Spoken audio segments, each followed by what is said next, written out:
Hello, and thanks for joining us for Moss Talks, where we have more conversations and more culture. I'm Joel, co-founder and creative director for Moss Magazine. And I'm Sydney, co-founder and editorial director for Moss Magazine. So Sydney, as a creative, as a graphic designer, I use a lot of programs in Adobe and Canva. So one of the topics that came up a lot recently in the industry, you may be able to attest to this too. Do you think that Canva is becoming a professional tool? I think Canva makes designing more accessible to those who don't have the education or background. But what was your question? Is Canva becoming professional? Is it becoming a professional standard? I don't think it's becoming a professional standard. I think it's just a tool that a lot of people use if they don't go into their career wanting to be a graphic designer. If that makes sense. Mm-hmm. I feel like a lot of people in communications and marketing uses it because it's easy and it gets out their work. And unfortunately, a lot of people who are in the marketing and communication realms, they're just tasked with a lot of things, and graphic design happens to be one of them, but that may not be their expertise. I mean, yeah. And plus, like with Canva, there are a lot of templates that are given. Yeah, there's a lot of templates, and you don't usually get that on other platforms at all for designers. I would say from my only perspective is that I used to think of it as like PowerPoint. Like now you go in PowerPoint, you have templates you can use, and then you obviously have the blank template you can use and access to your own abilities. Mm-hmm. I also feel like lately, because Canva, has grown so much, it's starting to be hidden behind a paywall. Like if you really want to use the platform, you have to pay for it. So I don't know. I just feel like those who are more professional or just have that education in design specifically, they're not going to pay for Canva. They're going to go pay for Adobe or another program. Yeah, it's true. But recently Adobe has gotten a lot of hate with the use of generative AI, with changing usage rights. So I brought that question because I think Canva will become better because it's a free option. And I don't know the pricing exactly, but I think it is cheaper than Adobe. So people will want to go to Canva before going to Adobe. But also there are other platforms besides Canva. There's one that just came out, Affinity, for designers as well. I've been dabbling in that a little bit. That's Adobe alternative. CapCut is another alternative for people that use Premiere, and then people that want to use DaVinci instead of Adobe. There's another alternative. So in my mind, Adobe has all these platforms, all these tools, so to speak, but it's not really doing them great. It makes sense. Like it's doing them okay. I feel like Adobe is still top because they're so in the industry now. Like I know at least for the video realm, Avid was the industry standard, but now a lot of people do use Premiere Pro at their agencies or their production houses. So I feel like who else has Photoshop? I feel like that's kind of where Adobe still shines. People are still going to use them because what else would you use at that level? True. Yeah, but that's the thing though. Adobe only has Photoshop and PDF. Those are the only two main things I've seen other people not have. What do you mean? What about Illustrator and design and? No, you have other things like Illustrator. People use Procreate. You can use can use Affinity. Yeah. Like you can still draw vectors in other programs. You can use Figma. There are a plethora of options. So you're saying the programs that really separate Adobe from anything else is Photoshop because that's say Photoshop. I would say that the programs that made Adobe so separate are starting to be remade. If that makes sense, or other people are already making it better than what Adobe is making it. Yeah, that makes me think. I don't know. I just feel like Adobe felt very untouchable in a way, so now they're kind of not anymore. What are your thoughts about YouTube? I don't think anyone has ever really tried to recreate what YouTube has right now. Yeah. Do you think someone will try to I would say over, bring their own Canva of YouTube? No, I think YouTube would just be if anyone were to make a version of YouTube, it would just be people would just say, "Oh, it's just another version of YouTube." That's pretty much it. Because how I say YouTube has done something no other platform has been able to do, where you can put videos, get paid for it, and still be able to like keep your rights and usage and Yeah, be yourself to some exactly. point. And they've been around for basically 20 years at this point. Like they Hmm. don't really have a true competitor. Even with Yeah, TikTok, I mean, people still watch YouTube videos, long form, yeah, and I don't think there's someone who wants to try to compete with YouTube or anybody that could, because probably if it's being made, YouTube would just sue them because they have the power. probably. But no, I brought that main point just to say this: there are alternatives for different creatives to use. So you don't have to just use Adobe. You don't have to just use Canva. You don't have to use um, Final Cut. Like you can use anything you want to if you have the ability to. So if it's free, use it. If you want to pay that money, use it. Just use what you have and then go from there. But this week we're talking with Adderall, a great DJ, great creative. So please stick around for the next segment. Good afternoon, and thank you for tuning to Moss Talks. Today we have the pleasure of speaking with Adderall XR, a self-taught artist and DJ. We'll talk about what it means to learn and grow in your craft and pushing yourself creatively. Thank you, Adderall XR, for joining us today. Of Thank you. Yeah, I'm so happy to be here. course, always. I'll let Sydney kick us off with the first question. So we saw that you are completely self-taught. What first pushed you to start making music, and what did that early learning process look like? Yeah, so like when I was younger, I was interested in like rock and guitar, but honestly, like I have the weakest fingers. I could never get good at it no matter how long I put into it. So I got into electronic music like my junior year of college.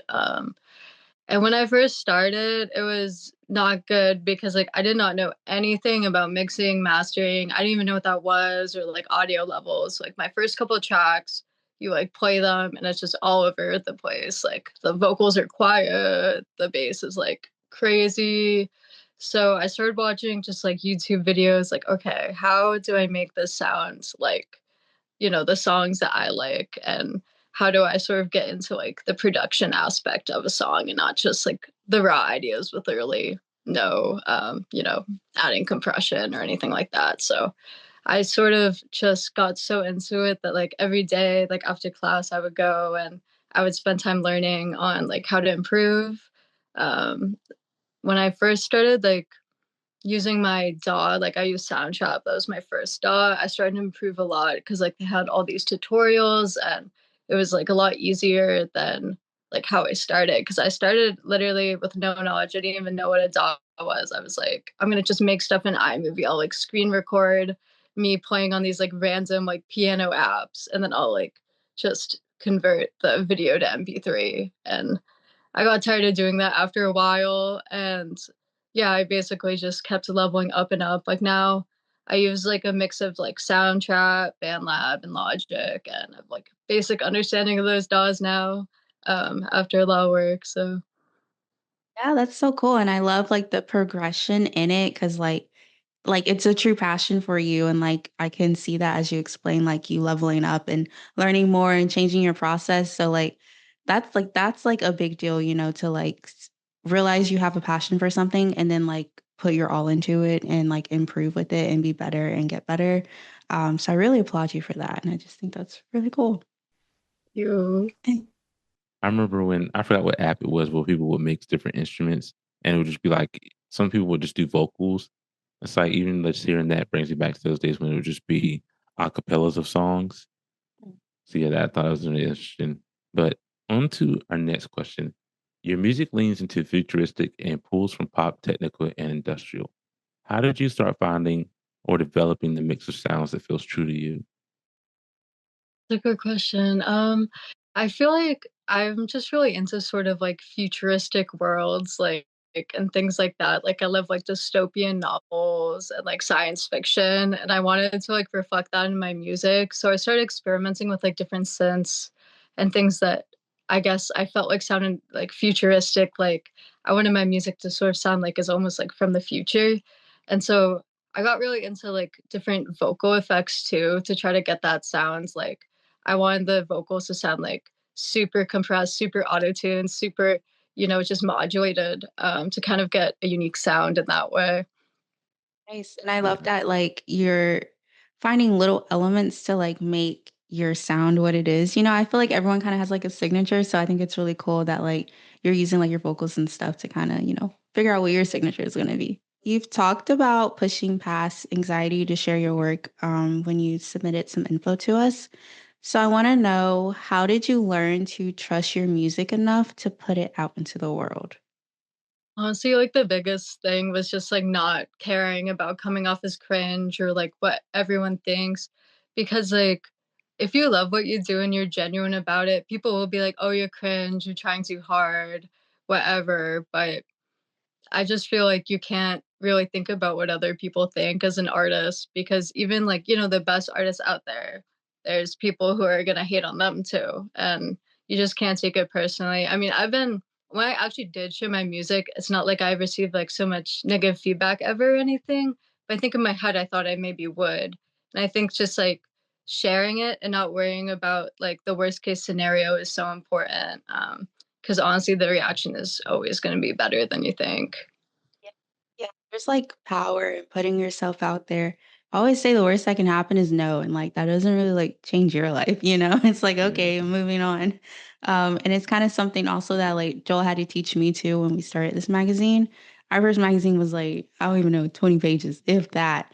And it was just like, we're just gonna stay consistent and just put this out there and what happens, happens. And like it's true, if you stay consistent, you just put yourself out there, you can grow, you get an audience, you find people who like you, and like you find like your niche of the world. So yeah. Oh, I love that. That's so true. But what are you reaching for next year in your music or DJ work? What ideas are brewing for the upcoming year? Oh, I have a lot. So I started DJing like specifically just this summer. I saw this random like thing on Instagram that was like, "Hey, I'm teaching DJ lessons." I was like, "DJ lessons? People do that? Like, I'll do that." So I had like a super great teacher, and we would meet every week, and they would just teach me like the fundamentals. And I started doing a lot of DJ gigs this year. So next year. I'm really excited for what I have. Like, I have some really great gigs lined up in January. I'm doing an electronic sort of like alternative experimental night at Husky's Pub in Worcester. In February on the 28th, yeah, I have this gig in New Jersey I'm super excited for. I've never like played in New Jersey, so I'm excited to see the crowd. It's gonna be kind of like a pop techno night at a Mad Hatter. Yeah, I'm doing it with one of my friends who's a DJ 1208, and they're so amazing. Like they're such an inspiration for me. So that's super exciting. No, that's insane. Yeah, I can just imagine what New Jersey's gonna be like. I know it's gonna be a lot of fun. That's gonna be a trip to remember. No, it's gonna be so sick. I booked it so impulsively too. Like I saw like on Instagram they had like their sign up sheet. I'm like, can't hurt to just see if they would take me. And I was so surprised when I got the gig. I was super happy. I feel like I have something else. Yes, I do. Okay. And then April, I'm doing an all like female focused DJ show at a skate park near Yukon. So that'll be super fun too. I love like working with other like female DJs. So So yeah, I'm loving this. Yeah, we gotta get those dates whenever you get those nailed down for sure. But moving on to our quick fire. Basically, how this works, I'll ask a question. The first thing that pops to you in your head is gonna be your answer. Okay. awesome. So first question is gonna be dream city to DJ in. Oh, Tokyo. One artist you love to collaborate with. Oh, 100X. A genre you want to experiment with. Definitely industrial. Your favorite color. Mm, I like bright green. A song you have on repeat. I want to say, oh my gosh, I'm thinking about my work right now. I need to think of something else. Chippy Chippy Choppa Chop. Because of my 6-year-old client. I see. Yeah, I have maybe I missed it, but I've heard that song. Oh my god, work with 6-year-olds, it's like insane. But yeah, oh, I definitely like Fond Dutch by Charlie XCX. Yeah.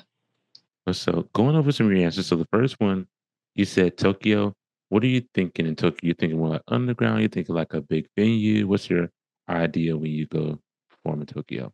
Definitely like an underground venue, and you can probably see by like my background, I love Hello Kitty, so like I would love to do a Hello Kitty rave. That's like my dream, especially in Tokyo. Ugh, it would just be amazing. Yeah, that would be fire. I'm not gonna lie. But so going back to question number two, you said one artist you love to collaborate with. Just want to make sure I'm seeing the name right. Was it 100 Gigs? Yeah, 100 Gex. They're like a kind of experimental electronic duo. And I saw them live before, and they just have so much fun with their music and like explore so many different like subgenres. I know it would be so fun. Okay, and my last follow up, you say your favorite color is bright green. Are you like wearing bright green, or do you just like feel like it embodies your soul? I feel like it embodies my soul. I would like to wear more bright green, but it's a little hard to like build that into my outfits, but I Mhm. really should, honestly. I see. Yeah, I don't think many people make bright green things like Um, besides athletic leisure, maybe, or like some random T-shirt, and that's it. Maybe my merch when I make it one day has There to be you go. Hmm. real. There you go. Again, y'all, please check out Adderall XR, DJ, producer, going to Tokyo soon, but performing in New Jersey first, but definitely going to Tokyo sometime in your future. So we're gonna have those tickets ready. So go follow, go listen, go check them out, please. Show love.